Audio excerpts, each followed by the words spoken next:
Vamos a orar antes de leer la palabra.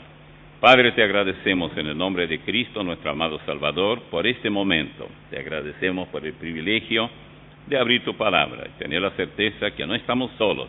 Mediante tu Espíritu nos ayudas a entenderla y permite que saquemos provecho de esta hora que nos concedes. En el nombre de Jesús.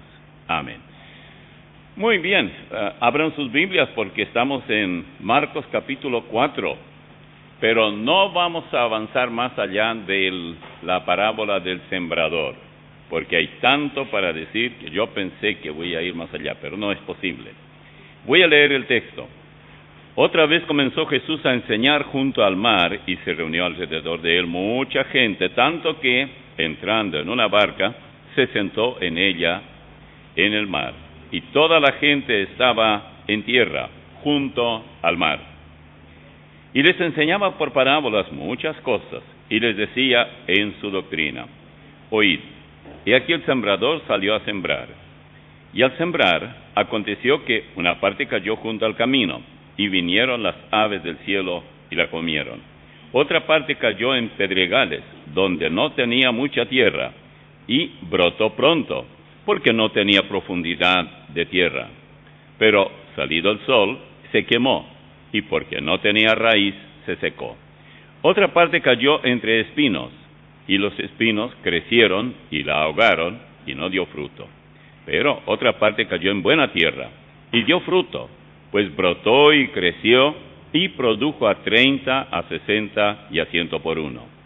Entonces les dijo: El que tiene oído para oír, oiga. Cuando estuvo solo, los que estaban cerca de él, con los 12, le preguntaron sobre la parábola, y les dijo: A vosotros os es dado saber el misterio del reino de Dios, mas a los que están fuera, por parábolas todas las cosas, para que viendo vean y no perciban, y oyendo oigan y no entiendan, para que no se conviertan y les sean perdonados los pecados. Y les dijo: ¿No sabéis esta parábola? ¿Cómo pues entenderéis todas las parábolas? El sembrador es el que siembra la palabra.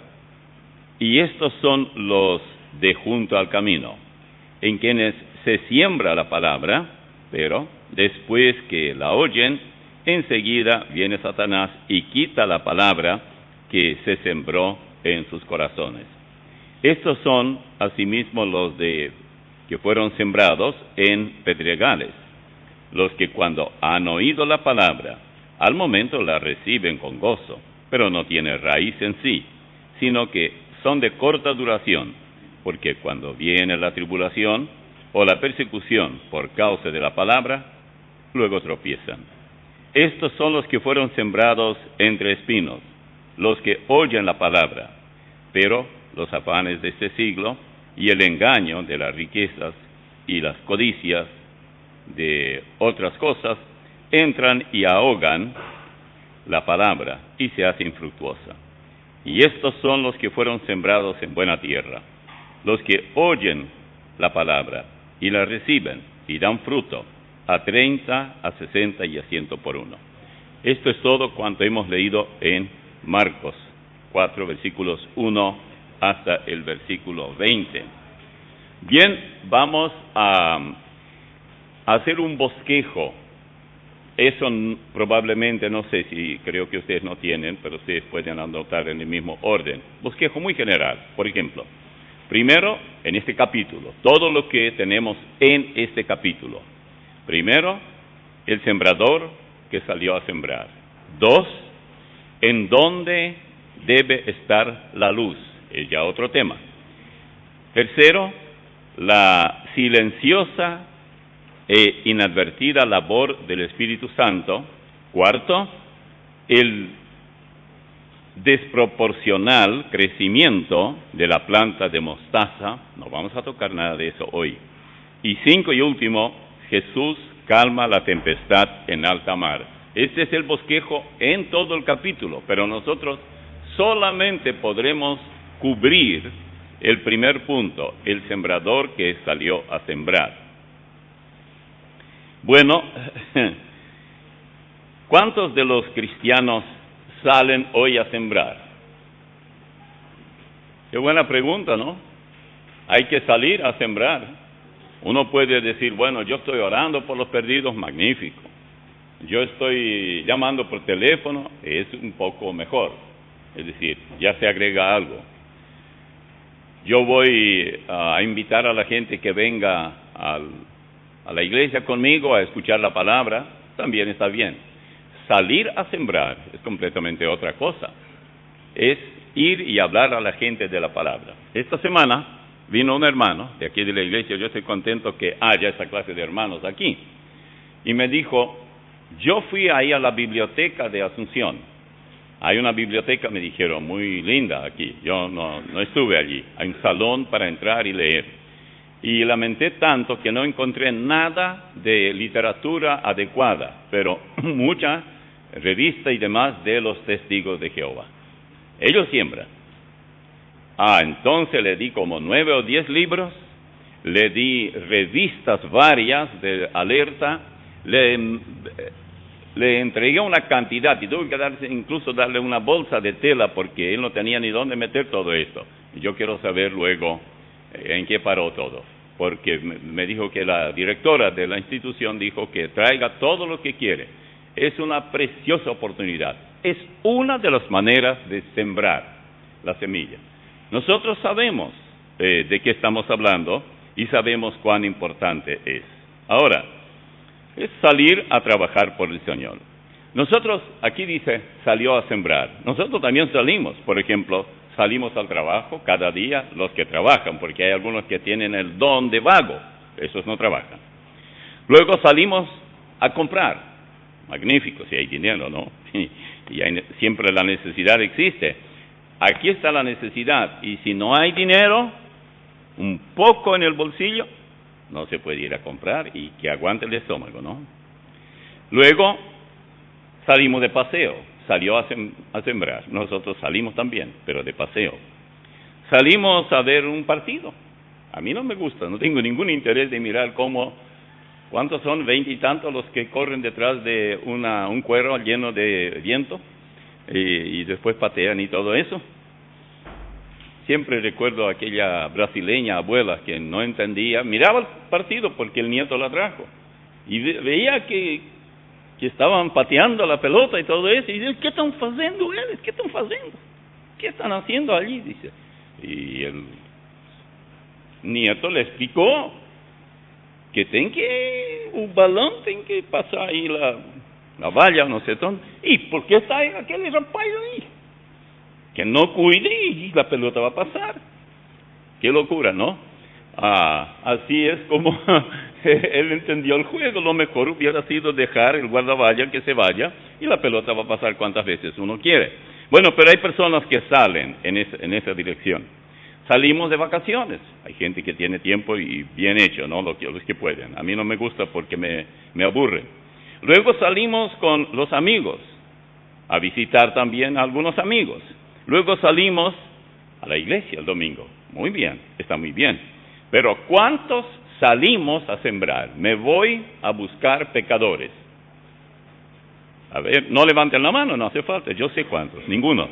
Bueno, todo sembrador sabe que antes de sembrar hay trabajos que hacer. Hay que preparar el terreno. Y Jesús habló esto en las proximidades del mar de Galilea, y esa era la zona muy agrícola, así que allí no solamente había pesca gracias al gran lago de Genesaret, que también se llama así, realmente es un lago, y luego también hay mucha agricultura. Y bueno, ellos sabían, debe saber algo de siembra. Primero debe preparar la tierra, tal vez tiene que ararla, tal vez tiene que abonarla, tiene que saber cuál es el tiempo mejor para sembrar, tiene que conocer la semilla. Así que todas esas cosas son principios sencillos, pero hay que conocerlos para no sembrar en una época cuando no se debe sembrar. Por ejemplo, si la siembra es en julio, bueno, que se siembre en julio y no en diciembre, porque no va a tener cosecha. El cristiano debe saber cuál es la mejor hora del día para ir y hablar a alguien de Cristo.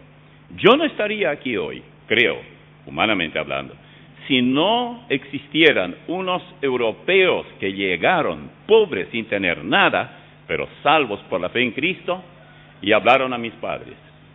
Vinieron hasta nuestra casa y les hablaron de Cristo. Mi papá ya había leído 2 veces toda la Biblia, pero no pudo entender lo de la salvación.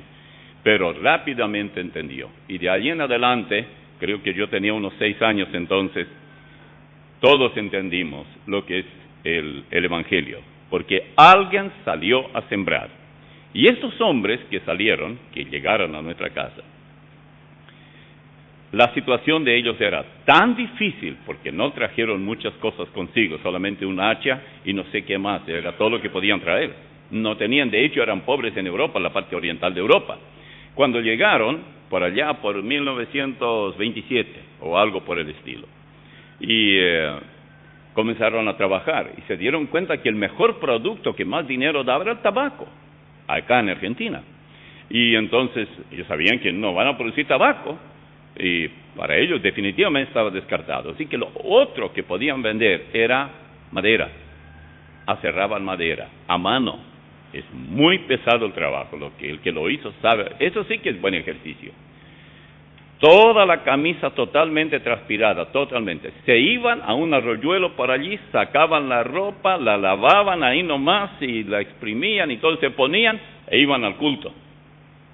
Todos mojados como estaban, pero iban y muy pronto se secaba porque el cuerpo es tan caliente. En esas condiciones ellos hicieron ese trabajo. ¿Qué? ¿Auto? ¿O camioneta? ¿Una pick-up o algo así? No había nada. Mi madre, que no era de Europa por supuesto, cuando se casó y pasó un tiempo después, dijo que era tal la pobreza que ella iba y compraba tocino, medio kilo, dice, para toda la familia. Decía, yo comería todo eso sin pan, sin nada, tanta hambre tenía, pero tenía que llevar a la casa para todos. Nadie murió de hambre, nadie fue, anémico o algo así. Todos crecimos de alguna manera, solo 15 hijos, pero algo es algo, ¿no? Y tantos hijos, sí, y todos vivos, no, 14 trabajaban, yo era el único vivo. Los demás no lo eran. Bueno, hay 4 diferentes terrenos aquí. Dice así, el versículo 4 y 15. Y el sembrador, al sembrar, aconteció que una parte cayó junto al camino, y vinieron las aves del cielo y la comieron. Luego Jesús explica y dice qué significa esto. En el versículo 15, y estos son los de junto al camino, en quienes se siembra la palabra, pero después que la oyen,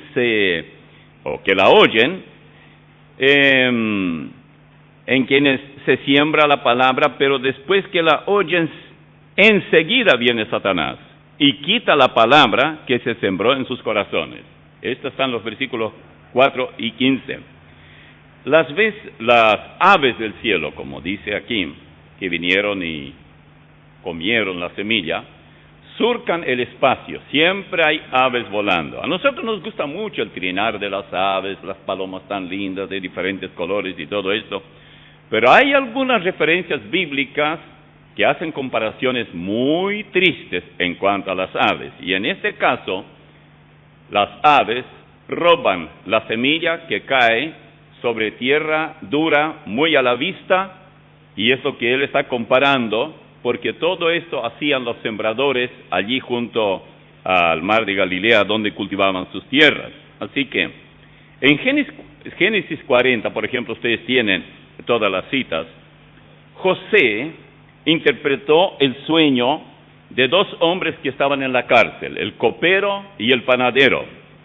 El panadero, que también estaba preso, al oír que la interpretación para el copero era positiva, se animó porque los dos estaban muy tristes, ambos tenían sueños esa misma noche, uno soñó un sueño y el otro sueño, y aparece José, que también estaba en la cárcel de mañana, y dice, muchachos, ¿por qué están tan tristes? Es que tuvimos sueños y no sabemos qué significa. Ustedes saben que hay mucha superstición en cuanto a sueños y horóscopo y todo eso. Vamos a leer el texto, 9 al 22 de Génesis 40. Entonces el jefe de los coperos contó su sueño a José, y le dijo, yo soñaba que veía una vid delante de mí, y en la vid 3 sarmientos, y ella como que brotaba y arrojaba su flor, viniendo a madurar sus racimos de uvas. Versículo 11. Y que la copa de Faraón estaba en mi mano, y tomaba yo las uvas y las exprimía en la copa de Faraón, y daba yo la copa en mano de Faraón. Y le dijo José, esta es su interpretación. Los 3 sarmientos son 3 días. Al cabo de 3 días levantará Faraón tu cabeza, o sea, te dejará libre, y te restituirá a tu puesto, y darás la copa a Faraón en su mano, como solías hacerlo cuando eras su copero. Acuérdate pues de mí cuando tengas ese bien, y te ruego que uses conmigo de misericordia, y hagas mención de mí a Faraón, y me saques de esta casa. Porque fui hurtado de la tierra de los hebreos, y tampoco he hecho aquí por qué me pusiesen en la cárcel.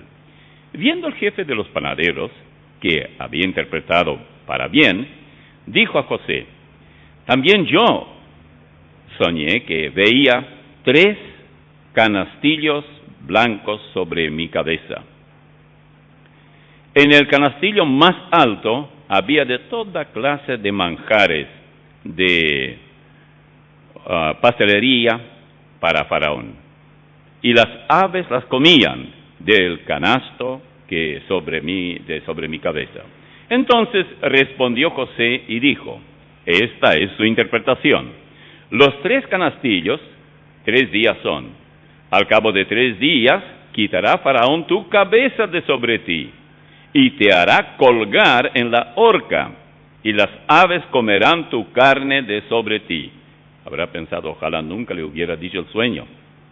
Al tercer día, que era el día del cumpleaños del Faraón, el rey hizo banquete y a todos sus sirvientes, y alzó la cabeza del jefe de los coperos y la cabeza del jefe de los panaderos entre sus servidores, e hizo volver a su oficio al jefe de los coperos, y dio la copa en mano de Faraón.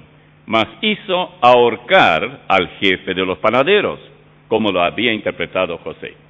¿Por qué introducimos esto aquí? Bueno, para que vean ustedes que las aves no siempre tienen buena connotación.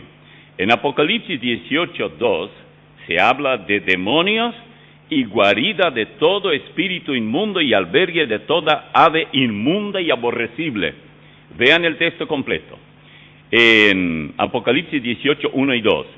Después de esto vi a otro ángel descender del cielo con gran poder, y la tierra fue alumbrada con su gloria. Y clamó con voz potente diciendo, ha caído la gran Babilonia, y se ha hecho habitación de demonios, y guarida de todo espíritu inmundo, y albergue de toda ave inmunda y aborrecible. Fuerte, ¿verdad?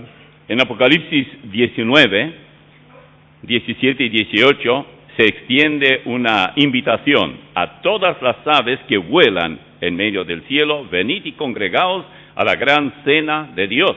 El texto completo, permítanme leerle.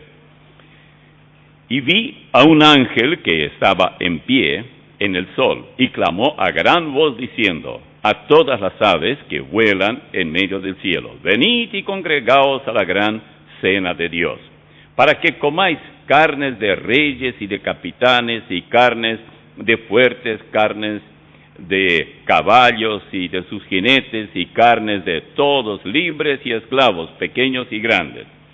Esto está en Apocalipsis 19, 17 y 18. Ahora notemos lo que dice en el versículo 21 del capítulo 19. Y todas las aves se saciaron de la carne de ellos. Y si queremos entender todo esto un poco mejor, debemos agregar Efesios 6:12. Y usted se va a sorprender de lo interesante que es colocar estos textos juntos. porque no tenemos lucha contra sangre y carne, sino contra principados, contra potestades, contra los gobernadores de las tinieblas de este siglo, contra huestes espirituales de maldad en las regiones celestes. ¿Quiénes son? Así como las aves acuden donde hay un cadáver para alimentarse, así también cuando un cadáver espiritual, porque usted cuando predica, lo que está haciendo es tratar de resucitar a un muerto. Son cadáveres. Están muertos espiritualmente. No, yo viajo bastante en avión y me doy cuenta que un cadáver es piloto. Y el copiloto la misma cosa. Espiritualmente están muertos ellos. Cuando las aves, como vimos aquí en Apocalipsis, van y quitan, es decir, comen la carne de los muertos, es muy fácil de entender si combinamos Efesios 6:12, que bien puede tener una perfecta armonía lo que hacen las aves y lo que hacen los demonios. ¿Dónde están los demonios hoy? Están en el espacio contra principados, están bien organizados, por eso hay principados, potestades, los gobernadores de las tinieblas de este siglo están muy bien, mejor organizados que nosotros como iglesias, muy bien, porque ellos tienen un trabajo que cumplir, ellos tienen que hacer su trabajo, y uno de los trabajos es cuando usted predica el evangelio, antes de que el cadáver se levante y vuelva a la vida, como el caso de Lázaro, estamos mezclando lo espiritual con lo físico, ellos aprovechan y hacen su trabajo. Por eso, uno no tiene que pensar que, bueno, yo voy a predicar y la gente se va a convertir. No.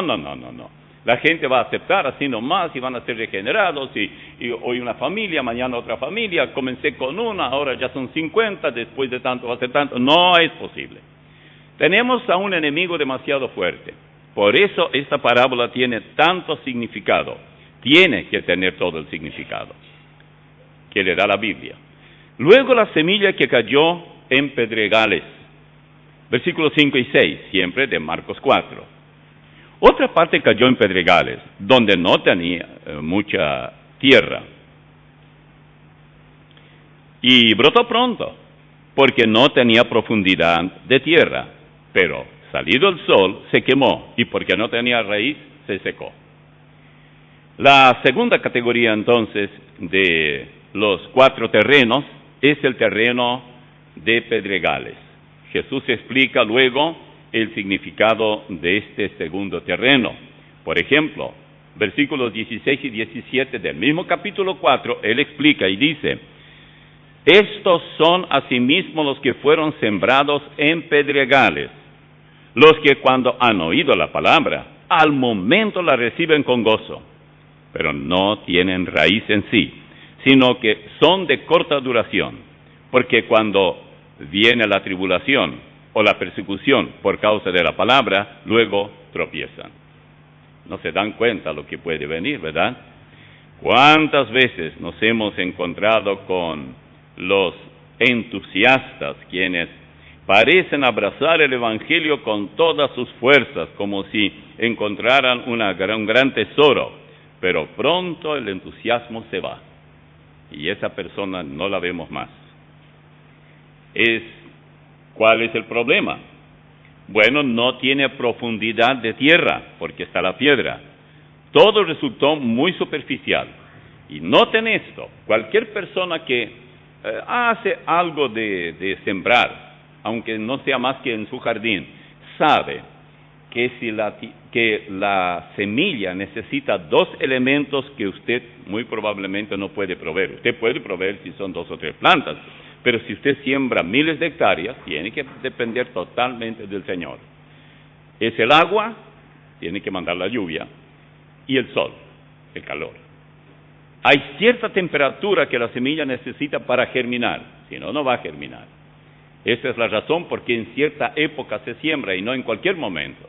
Porque si la tierra está muy fría, o es época de no lluvia, o algo por el estilo, usted se va a ver en problemas, la semilla no va a germinar.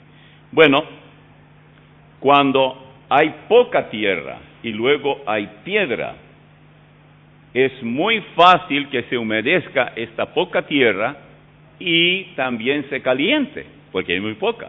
Pero ¿qué inconveniente hay allí? Cuando la planta comienza a germinar, también está alargando raíz porque necesita savia, necesita agua. Pero resulta que cuando comienza a hundir su raíz, se encuentra con la piedra, ahí no puede ir. Así también es este segundo terreno, cayó en pedregales, donde no tenía mucha tierra, y brotó pronto, típico caso. Antes que otras, ya brota, porque muy bien le calienta el sol y también humedece la tierra. Ahora, pero me gusta mucho cuando dice, no tiene profundidad. A veces la culpa es de quienes hablan de Cristo y les dicen, por ejemplo, si usted habla a alguien acerca del Señor, de la salvación, del perdón de pecados y todo esto, y da la impresión que si la persona se hace cristiana, recibe a Cristo, todos le van a dar un abrazo. Probablemente los hermanos de la iglesia, si en la casa, le dan una patada. Y no se le dijo eso. Entonces, por supuesto, piensa que va a ir a la casa y todo el mundo le va a abrazar. Supongamos el esposo recibe al Señor y era un hombre bruto y malo y todo eso, pero recibe a Cristo, los hermanos que ya lo conocieron siendo mundano y todo eso, y se va a la casa y piensa que a su esposa le va a parchar de besos. Le parcha, busca un rebenque ahí, le da unas cuantas y se anima, porque ahora sabe que no le va a devolver, porque ella ya sabe que si te dan una mejilla, dale la otra. Y bueno, y cosa pues entonces, ahí está el problema. Entonces la persona no sabe. Yo estuve en Tehuacán, México, hace un tiempo, y tanto me llamó la atención. En mi viaje tuve dos experiencias, una allá y otra en otro lugar, que se llama Santiago, en el estado de Durango. Es una ciudad chica, pero en Tehuacán, cuando salimos del servicio, salió un hombre con un poco de barba crecida. En fin, no se había afeitado 3, 4 días tal vez. Yo vi que probablemente era nuevo, porque uno conoce cómo la persona se porta. Y le pregunté y dice, sí, no, yo estoy viniendo. ¿Usted es cristiano? Sí, yo recibí a Cristo y todo. ¿Y su familia? No viene nadie. Yo no los invito. ¿Y por qué no los invita? Yo he sido tan bruto, dijo él. Realmente he sido un demonio. El Señor me cambió y ahora tiene que pasar un tiempo para que yo demuestre que he cambiado. El que yo haya cambiado una semana no dice mucho. ¡Qué inteligente! De veras. Y yo tengo que primero convencer a mi familia, a mi esposa y a mis hijos, que yo soy otro hombre. Y a mí me pareció muy bueno, pero yo los voy a traer y yo espero que Dios mediante todos ellos sean salvos. Esa fue una experiencia. La otra, en ese lugar llamado Santiago, una pequeña ciudad. Yo fui allá y después de terminar la conferencia, solo una vez hablé, no había tiempo. Fue una tarde, sábado. Y viene un caballero hasta la plataforma y me dice, yo quiero hablar con usted, no hay ningún problema. Y me dice, quiero pedirle perdón. Yo ni sabía quién era. ¿Quién me va a pedir perdón? Dice, yo quiero pedirle perdón porque cuando hablaron que usted vendría, yo no sabía quién era usted. Pero yo me opuse rotundamente, era miembro de la iglesia. Yo me opuse, porque yo no quiero escuchar nada de lo que ahora están predicando las falsas doctrinas. Y pensé que era alguien de eso. Pero resulta que es completamente otro el caso. Y por favor, perdóneme por lo que yo he dicho, por si alguien le habla o qué, yo quiero ya arreglarlo con usted. Yo pensé, yo no sé si yo haría eso. Él no tenía ninguna culpa, porque él no sabía quién era. Claro que estaba mal hablar, oponerse, sin saber ni siquiera de qué se trataba. Él nunca había escuchado de qué hablaba yo y claro está, se opuso. ¿Ven? En todas partes aprendemos cosas que pueden ser tan útiles para nuestra vida, aún de los aspectos negativos. Así que, la semilla que cayó en pedregales. Bueno, ¿cuántas veces nos hemos encontrado con los entusiastas? Yo llamo los cristianos burbuja, que así aparecen y Las burbujas son lindas, pero duran segundos y, si es que duran, un segundo y se acabó. Eso es la burbuja. Y bueno, luego resulta que es de corta duración. Y nosotros a veces decimos, bueno, nosotros cometimos el error y todo esto, y hay veces que sí, pero hay mucha responsabilidad por parte del terreno o de la persona que recibe la palabra. Así que aquí va algo para aquellos que escuchan: no se pase la vida culpando a esos cristianos, porque ellos tienen la culpa porque usted no quiere saber nada de Cristo. Bien, en tercer lugar, los que fueron sembrados entre espinos, versículos 7 y 18. Dice, otra parte cayó entre espinos, y los espinos crecieron, y la ahogaron, y no dio fruto. Luego Jesús explica, estos son los que fueron sembrados entre espinos, los que oyen la palabra. Es decir, oyen la palabra. ¿Y qué ocurre después? Ellos oyen, y hasta ahí llega muy bien, pero luego fracasan. Y si usted nunca tuvo experiencia de este tipo, de que personas que oyen, y vamos a leer el versículo 18 completo, estos son los que fueron sembrados entre espinos, los que oyen la palabra, pero los afanes de este siglo y el engaño de las riquezas y las codicias de otras cosas entran y ahogan la palabra y se hace infructuosa. Esa es completamente otra situación. Son personas que, primero hay que explicar cómo es que los espinos dañan. Bueno, cuando usted siembra, los espinos puede que hayan estado allí cuando sembró o aparecieron después, no tiene importancia. Cuando la planta comienza a crecer y la espiga está allá en la punta, pero cuando hay espinos no puede crecer, entonces queda como un junco, se dobla la planta y es muy probable que a tal punto se doble que llega otra vez la punta que tenía que estar allá arriba, llegue al suelo, y esto hace que la espiga no dé. Y si hay algo de semilla va a ser muy poco o nada.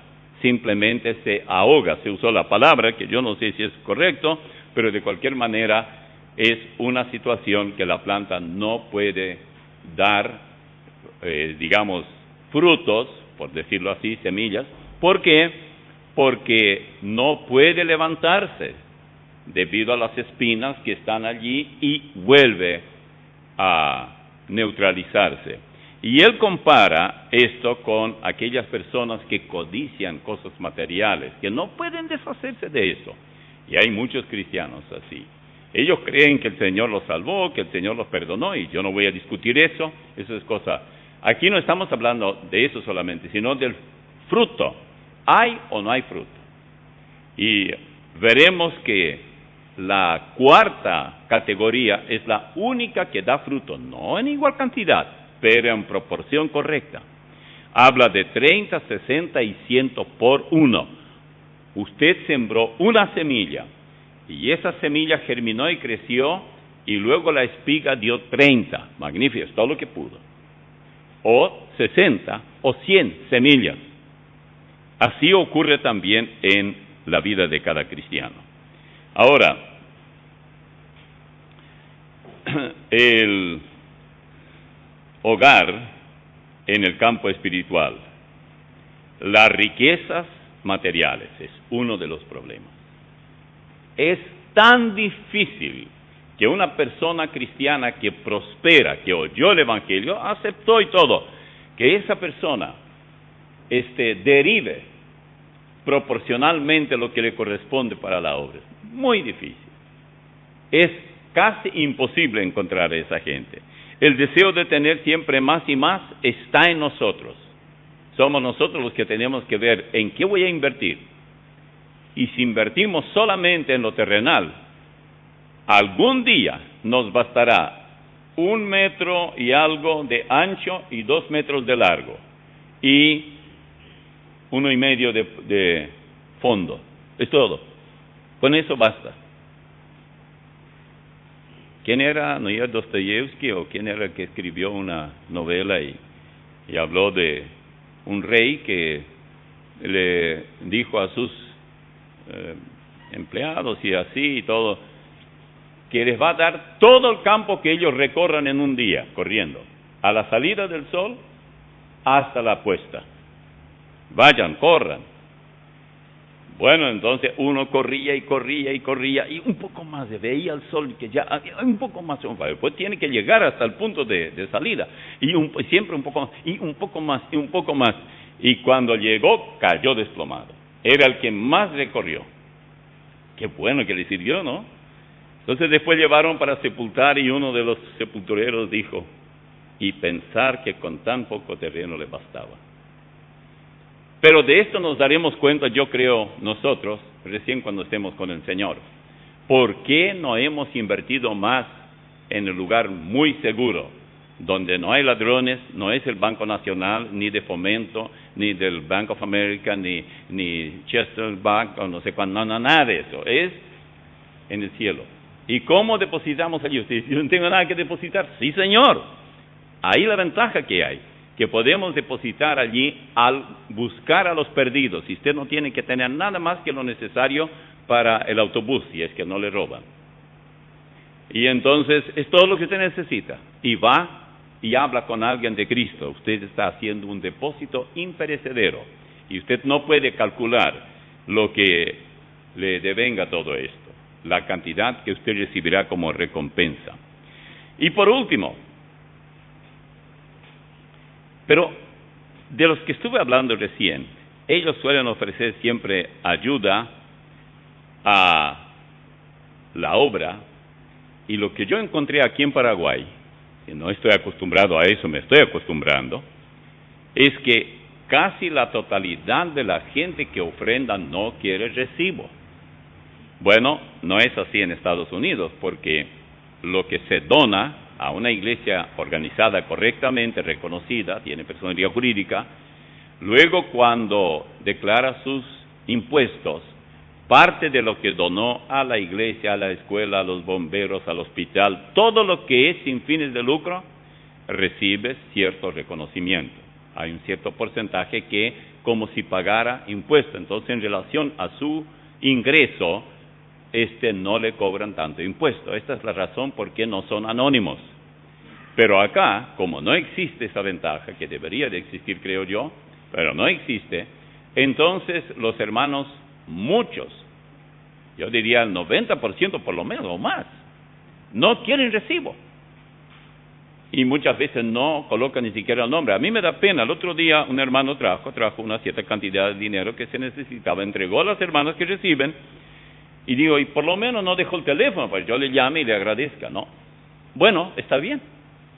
No quiere reconocimiento ahora, quiere reconocimiento después, magnífico. Si esa es su opción, aunque no hay nada de malo, darse a conocer, es decir, yo estoy colaborando con la obra, llámeme cuando necesita. Si usted me dice eso, lo llamo 2 veces por día. A la mañana y a la tarde. Luego tenemos la siembra en buena tierra, versículo 20. Y estos son los que fueron sembrados en buena tierra, los que oyen la palabra y la reciben, y dan fruto a 30, a 60 y a 100 por uno. Y en Mateo 13, 23 dice, este es el que oye y entiende la palabra. Marcos dice, los que oyen la palabra y la reciben. Entender y recibir es lo mismo. Si usted no sabe qué quiere decir entender, entonces es recibir. ¿Y sabe lo que dice allá en Juan 1:12? A todos los que le recibieron, les ha dado potestad de ser hechos hijos de Dios. Recibir y entender. Pero ¿por qué mucha gente no entiende? Porque recuerde lo que pasó con esas aves que van en busca. Recuerde el primer terreno, junto al camino, donde Satanás trata de que antes de que usted le explique a la persona, hasta donde es posible explicar a una persona que todavía no es salva, ya Satanás hizo su trabajo. Por eso hay que tener mucho cuidado qué es lo que uno le dice a la persona. Son los que de corazón bueno y recto, retienen la palabra oída y dan fruto con perseverancia. Es decir, el fruto del que habla el Señor es la perseverancia en la enseñanza, digamos, las enseñanzas que Él obtiene mediante su palabra escrita. Ahora, una pregunta, ¿corresponden todos ellos a los salvos? Si le dieron un papelito para que anoten, todos los 4 terrenos corresponden a los salvos, y si no, ¿cuáles sí y cuáles no? Bueno, de hecho, el primero no. Definitivamente no pertenece. Pero hay que tener mucho, mucho cuidado, porque aquí se habla de dar fruto. Y dar fruto es ser un cristiano, no solamente una persona salva, sino una persona consagrada, que sirve al Señor, en la forma que fuera, pero le está sirviendo. Así que el de junto al camino corresponde a quien oye la palabra de Dios, pero al instante olvida aquello, porque vinieron las aves del cielo y se la comieron, es decir, los demonios. Ese es el trabajo de los demonios, hacer que no haga caso, igual como las aves que quitan y comen la semilla. Por eso cité Efesios 6:12. Ellos están siempre alertas, dispuestos a impedir que alguien reciba a Cristo. Es el trabajo de ellos. Y que en cuanto a la semilla que cayó en pedregales, son los que oyen el Evangelio y con verdadero gozo lo reciben. Pero luego, cuando se dan cuenta que la vida cristiana es real y muchas veces es despreciada por los demás, el entusiasmo que surgió así también desaparece. ¿Son salvos? Dejo a ustedes la respuesta. ¿Qué en cuanto a la semilla que cayó entre espinos? Bueno, debemos recordar que el dar frutos no necesariamente se refiere a una vida cristiana consagrada. Es decir, toda persona que recibe a Cristo es salva, pero no toda persona que recibe a Cristo es consagrada. Usted podría preguntar, dígame, ¿todos los salvos son santos? Sí. Todos son santos en un sentido, pero no todos se santifican. ¿Qué? Bueno, así como lo oye.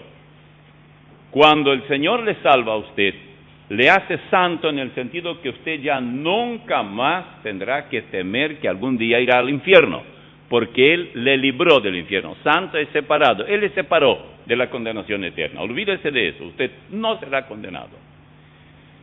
Bueno, ¿y qué pasa si durante la semana yo peco? No es que si peca, usted peca durante la semana, todas las semanas del año, las 50 y tantas semanas usted peca, por lo menos una vez, quiere decir que por lo menos tiene 50 y tantos pecados por año. ¿Y qué pasa con ellos? Y si el Señor me encuentra en pecado, claro que le va a encontrar en pecado, porque usted es pecador. ¿Y cómo es eso? Así como usted lo oye. Usted simplemente es pecador. Pero cuando usted quiere dar fruto, usted aprende a santificarse. Y entonces usted dice, ahora hay que tener mucho cuidado con eso, porque algunos piensan que santificarse es poner palma con palma, cerrar los ojos y quizás sacar alguna lágrima si es posible. No, es simplemente negarse a pecar, separarse del pecado. ¿Qué hace Satanás? Dios quiere que nos separemos del pecado. ¿Qué hace Satanás? Tiene un imán increíble, nos atrae el pecado. Es decir, el pecado nos resulta agradable. Bueno, y sabemos que está mal. ¿Qué hago? Santifícate. ¿Y qué es eso? Aléjate del pecado. No, pero a mí me gusta. Bueno, entonces vamos a ver cómo arreglamos eso. Claro que el pecado es así. Satanás ofrece cosas muy hermosas, siempre digo. Ofrece mucho, da poco y se lo quita todo. Le quita el gozo, le quita la paz, le quita la seguridad de su salvación, todo eso le quita. Y ya se han hecho muchas cosas, hay algunas denominaciones que hacen toda clase, que hermano usted tiene que ayunar, hermano usted tiene que gemir, hermano usted tiene que llorar, hermano usted tiene que ir a retiros espirituales. No ayuda eso.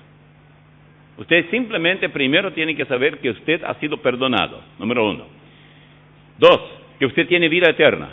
En el momento de recibir a Cristo usted obtuvo vida eterna. 3, que el pecado no puede quitarle la vida eterna, nunca, porque usted la recibió eterna en el momento de recibir a Cristo. ¿De qué clase de eternidad es? Y luego cuando pecó la perdió. Pero lo que ocurre es que usted no será feliz. No hay cristiano que coquetea con el pecado que sea feliz y contento y deseoso de llevar el evangelio a otro, porque dice, si a mí no me sirve, ¿a quién le va a servir? Yo no tengo victoria en la vida cristiana. ¿Quién tendrá? ¿Cómo voy a hablar de victoria en Cristo si yo no la tengo? Si alguien le pregunta, usted quiere ser sincero, ¿y usted es victorioso? Y usted va a tener que agachar la cabeza y decir, no, estoy derrotado. Entonces, ¿cómo cree usted que me va a servir a mí lo que no le sirve a usted? No funciona. Entonces, si a usted no le funciona. Por eso es que tenemos que santificarnos, alejarnos del pecado. Todo aquello, especialmente a los jóvenes, tienen que tener en cuenta. ¿Por qué hay tantos que balnearios, que esto y que lo otro y todo para atraer la juventud y entretenerla con esa música provocativa, sensual y todo eso?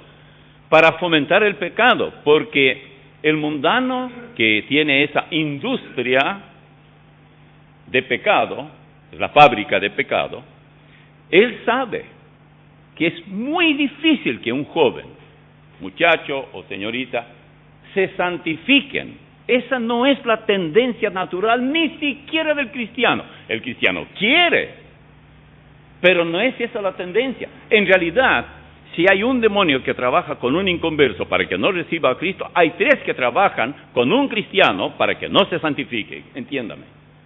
A usted dirá, no lo puedo creer. Bueno, usted no cree, así que yo sí creo.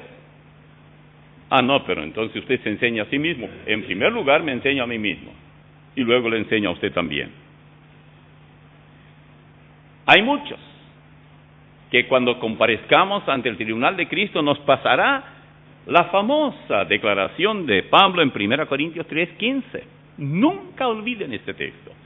Si la obra de alguno se quemare, él sufrirá pérdida, si bien él mismo se salvará, aunque así como por fuego. Apenas. No ganó ni siquiera a su familia. Se fueron al infierno sus hijos, sus nietos, su cónyuge. Pero él se salvó. Él recibió a Cristo y vivió una vida tan inútil, tan derrotada, que todo el resto de su familia mandó al infierno. Goodbye people, vayan al infierno, yo me voy al cielo. Y se fue al cielo. Qué triste, muy triste es. Yo no digo, si un hijo o una hija o el cónyuge se opone rotundamente, no insista, usted no puede hacer nada. Usted puede tocarle guitarra a la semilla que sembró, usted puede orar junto a la semilla que sembró, usted puede danzar y aplaudir, danzas y aplausos para Jesús por la semilla. No le va a ayudar. Es Dios quien tiene que mandar 2 elementos absolutamente necesarios: agua, o sea, humedad, y calor. Y eso Él manda. Así que su trabajo termina en la siembra. Y luego, naturalmente, su testimonio. Pero es todo lo que usted puede hacer.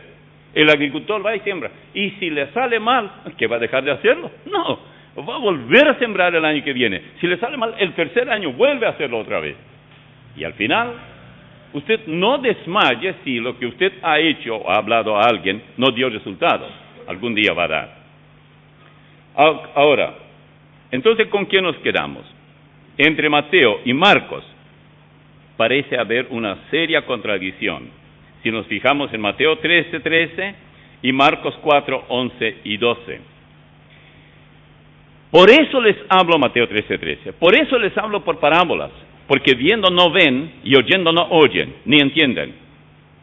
Y luego en Marcos 4:11 y 12 dice, y les dijo, a vosotros os es dado saber el misterio del reino de Dios, mas a los que están fuera, por parábolas, todas las cosas, para que viendo vean y no perciban, y oyendo oigan y no entiendan, para que no se conviertan. No, escuche, eso dice Jesús, y les sean perdonados los pecados.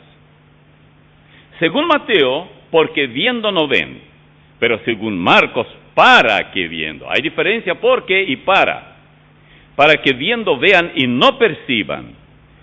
Como si esto fuera poco, agrega, para que no se conviertan y les sean perdonados los pecados. Te dice, eso sí que me confunde, a mí también, a todos nos confunde. Bien, si nos detenemos un poco, notaremos que ambas expresiones son correctas. Por ejemplo, el que no es regenerado no puede entender. El Señor destaca que es peligroso que un pecador, por ejemplo, entienda bien el Evangelio, decida quedarse así, no siendo regenerado. Esto lo lleva a una vida reformada, incluso convertida, pero no regenerada. Espero que yo me explique bien. Una persona, si entiende, su mente carbura bien y entiende, pero no es regenerada, y en base a su humano entender, por decirlo así, dice, yo recibo a Cristo, pero no fue regenerada. Y para probarlo, se convierte. ¿Puede haber conversión previa a la regeneración? Sí, ese es el peligro. La persona, porque la conversión naturalmente comienza de afuera para adentro, la regeneración de adentro hacia afuera. Al final dirá, bueno, pasa lo mismo. Si el tipo que quería convertirse sin ser regenerado y dejó muchas cosas que antes hacía, su vocabulario obsceno y tantas otras cosas, al final, si ponemos a los dos juntos, son la misma cosa. No. El Señor no trata con el cuerpo, usted trata con su cuerpo. Usted trata con su lengua. Usted trata con su modo de vestir, por ejemplo, damas, por favor. El Señor trata con su alma. Usted no puede tratar ahí. Usted debe descubrirla a Él. Debe entregar que Él trate el asunto. Usted puede cambiar y vestir bien. Usted puede ser honesto en su negocio. Pero usted no puede limpiar su corazón, su alma. Usted no puede salvarse. Esa es la parte que Él hace. Por eso, a la vista de los demás, parece que ambos son lo mismo. Y nunca dejo de mencionar el caso de Hechos 10, donde está Cornelio.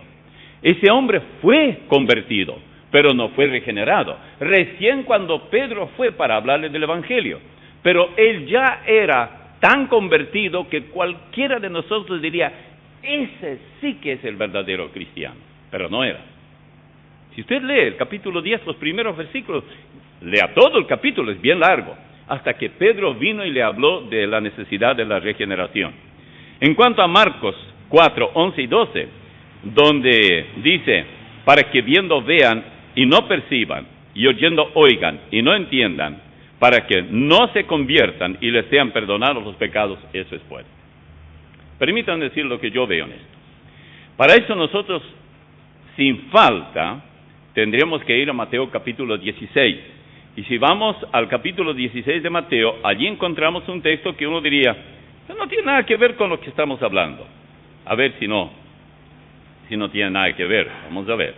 Capítulo 16 de Mateo. Leo desde el versículo 13. Viniendo Jesús a la región de Cesarea de Filipos, preguntó a sus discípulos diciendo, ¿quién dicen los hombres que es el Hijo del Hombre? Ellos dijeron, unos Juan el Bautista, otros Elías, y otros Jeremías o algunos de los profetas. Él les dijo, ¿y vosotros quién decís que soy yo? Respondiendo Simón, Pedro dijo, tú eres el Cristo, el Hijo del Dios viviente. Oiga la respuesta de Jesús.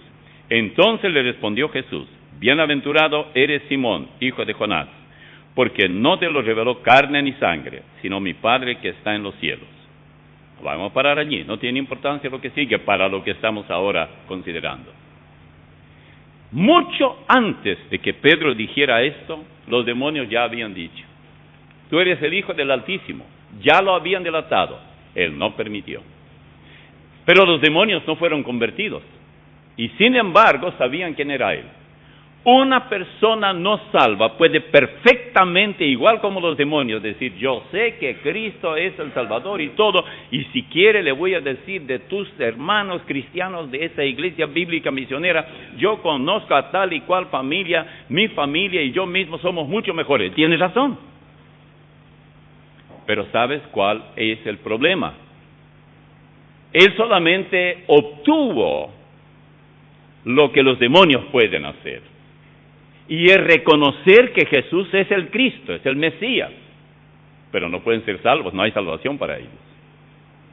Sin Cristo no hay salvación. Y si Dios no preparó una salvación para los demonios, sino para los seres humanos, para nosotros, entonces ellos nunca pueden ser salvos. Pero ellos pueden inducir a un pecador para que se porte tan bien que a juzgar por su conducta, él es salvo. Vamos a ver, vamos a hacer un poco de comparaciones. Porque mucho se habla de la conversión y la regeneración, que es lo mismo que salvación. Salvación versus conversión. El otro día me escribió alguien, dice, ¿vienen las dos cosas juntas? Bueno, la conversión, ¿es o no es posible sin regeneración? Respuesta, sí. La conversión siempre debe seguir a la regeneración, nunca al revés, correcto.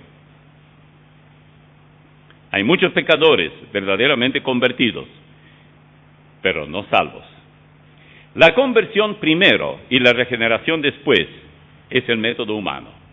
La conversión primero y la regeneración después, si es que viene. Porque una vez que humanamente se convierte, uno no quiere regeneración. La regeneración primero y la conversión después es el método, la regeneración primero y la conversión después es el método divino. La otra es el método humano. La conversión comienza siempre con el hombre, desde afuera hacia adentro. La regeneración comienza siempre mediante el Espíritu Santo, desde adentro hacia afuera. La conversión es el esfuerzo del pecador, digamos, regenerado.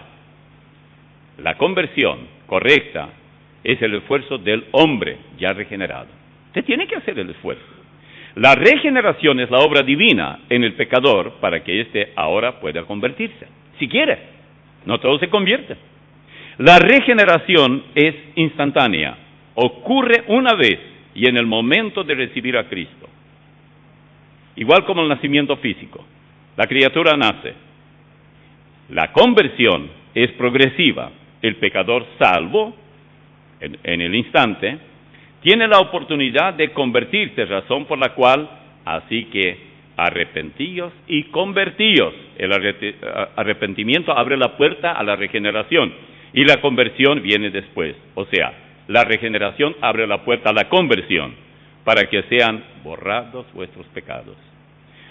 Ahora, eso quiere decir que no se borra si no se convierte.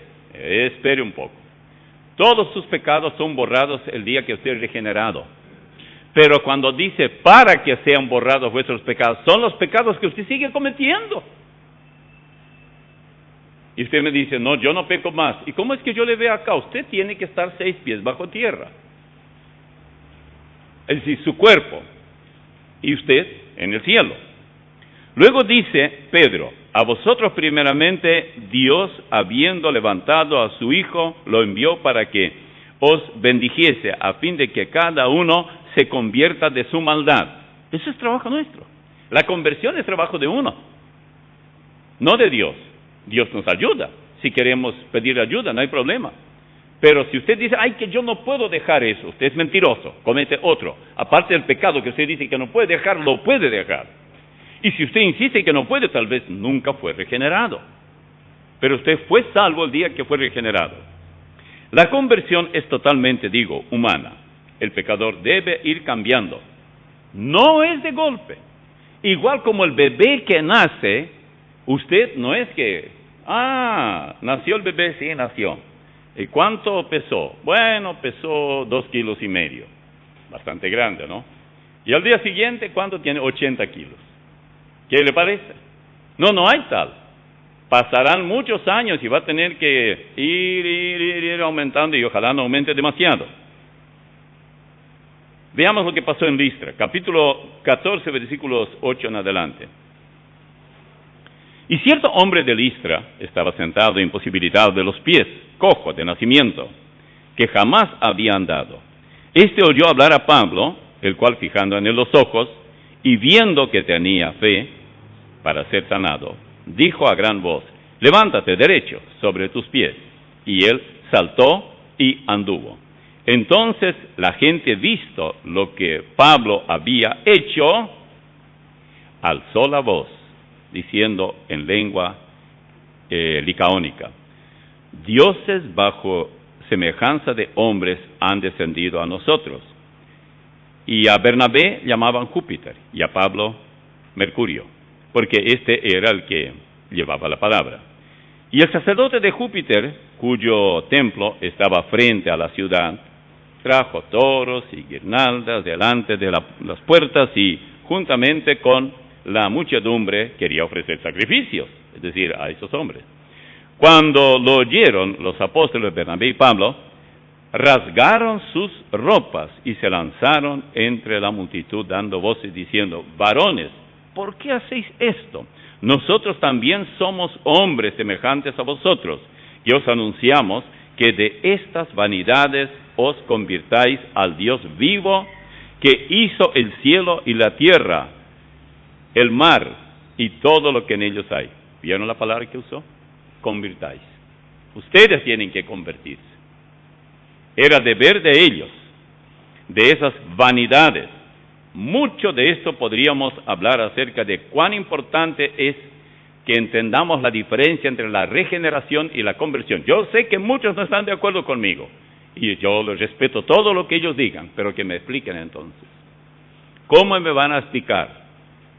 Por ejemplo, ¿cómo me van a explicar Efesios 4 a partir del versículo 25 en adelante? Es un problema, porque allí es un imperativo constante, letra, renglón tras renglón. A los Efesios Pablo dice: dejen esto, dejen aquello, dejen lo otro. Y ellos son, de acuerdo a Pablo mismo, santos, hijos de Dios. Notemos entonces que la conversión es asunto del pecador. El pecador tiene que dejar vicios, dejar vocabularios, dejar negocios sucios, dejar muchas cosas. La conversión es trabajo de él, no es trabajo de Dios. Sí, Dios le va a ayudar. La regeneración, ningún hombre, por más que quiera ser regenerado, lo será a menos que Dios lo haga. ¿Y qué pasa si Dios no quiere? No hay tal. Porque dice: de tal manera amó Dios al mundo, y usted es parte del mundo, que ha dado a su Hijo unigénito, para que todo aquel que en Él cree no se pierda. De parte de Dios no hay una sola persona tildada como que, no, tú no eres para ser salvo. Pedro dice: Dios no retarda su promesa como algunos tienen por tardanza, sino que no. Él no quiere que ninguno perezca, sino que todos procedan al arrepentimiento. Entonces miente, inspirado por el Espíritu Santo. No. Mucho más podríamos decir. Pero como no hay mucho tiempo, volvamos a lo que vimos hoy en Marcos. Abran de nuevo, por favor. Yo sé que muchos quieren saber eso, pues ya por la radio estuvimos hablando de esto y quedó un poco, parece, colgando. Dice en el versículo 10 del capítulo 4: cuando estuvo solo, los que estaban cerca de él con los 12 le preguntaron sobre la parábola, y les dijo: a vosotros os es dado saber el misterio del reino de Dios, mas a los que están fuera, por parábolas todas las cosas, para que viendo vean y no perciban, y oyendo oigan y no entiendan, para que no se conviertan y les sean perdonados los pecados. Vamos por parte. Ya es tiempo para terminar, pero dejen eso, no miren el reloj, y menos para atrás. Escuchen bien. En el capítulo 16, que vimos hoy en Mateo, allí se habla que Pedro dice que Él es el Cristo. Y muchos textos anteriores hablan que los demonios ya hablaban, reconocían a Él que era el Cristo. Jesús como que se alegró, porque plugo al Padre, por fin, revelar públicamente que Él era el Mesías, era el Cristo. Ahora, cuando el Señor dice aquí que para que viendo vean y no perciban, y oyendo oigan y no entiendan, está hablando que las personas no se conformen con entender con su mente humana el Evangelio, porque eso les va a cerrar la puerta para siempre. Así como los demonios eran certeros al decir que Él era el Cristo, así también ocurre con aquel y aquella que escuchando no llegan a ser regenerados, pero entienden perfectamente, intelectualmente hablando, el Evangelio. Y se van a conformar con eso. Y entonces dice, pero miren qué interesante, cuando dice, para que viendo vean y no perciban, versículo 12, y oyendo oigan y no entiendan, para que no se conviertan, no dice para que no se salven, porque uno puede convertirse sin salvarse, para que no se conviertan y les sean perdonados los pecados. Es decir, no voy a perdonar pecados a la persona que solamente se convirtió, tiene que ser regenerada, ¿está claro? ¿No? Sí. Padre, te damos gracias por tu palabra. La amamos mucho y pedimos que tú nos ayudes a entenderla. En el nombre de Cristo Jesús. Amén.